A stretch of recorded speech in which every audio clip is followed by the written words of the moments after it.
This is an important message for everybody around the world, and particularly where I'm living in the UK. We've got a real problem with the government, the way it is, general state of the economy, and the warmongering and the erosion of civil liberties, the woke culture, and everything else that's going on. Just recently there was an attack on the Russian power grid and water supply.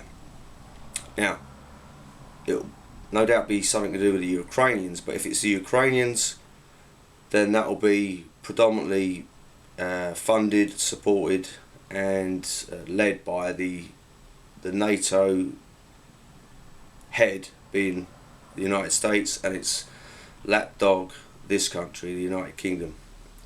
I don't consider myself British anymore. Served in the British Army.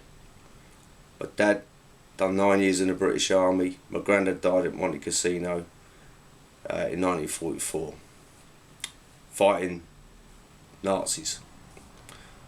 So, not a lot of people know that when the Germans during the Second World War tried to invade Russia, Operation Barbarossa, they went through Ukraine. Ukraine being the biggest country in Europe, and historically the lead into Russia from any invading nation.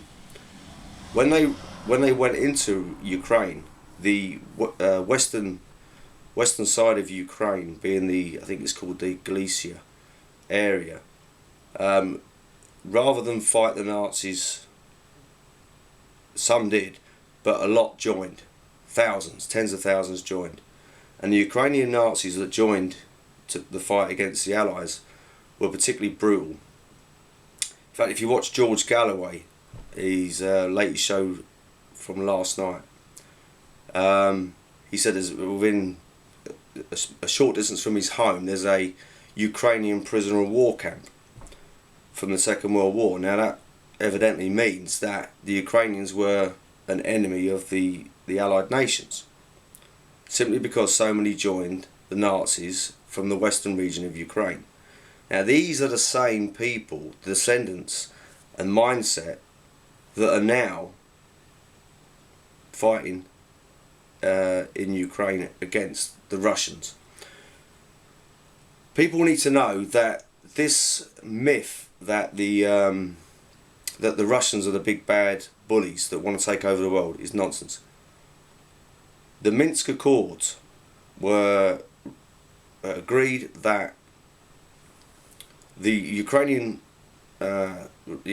government would stop, and its army would stop bombing the eastern occupants of Ukraine, being predominantly Russian, in the Donbass region, Donetsk and Lugansk.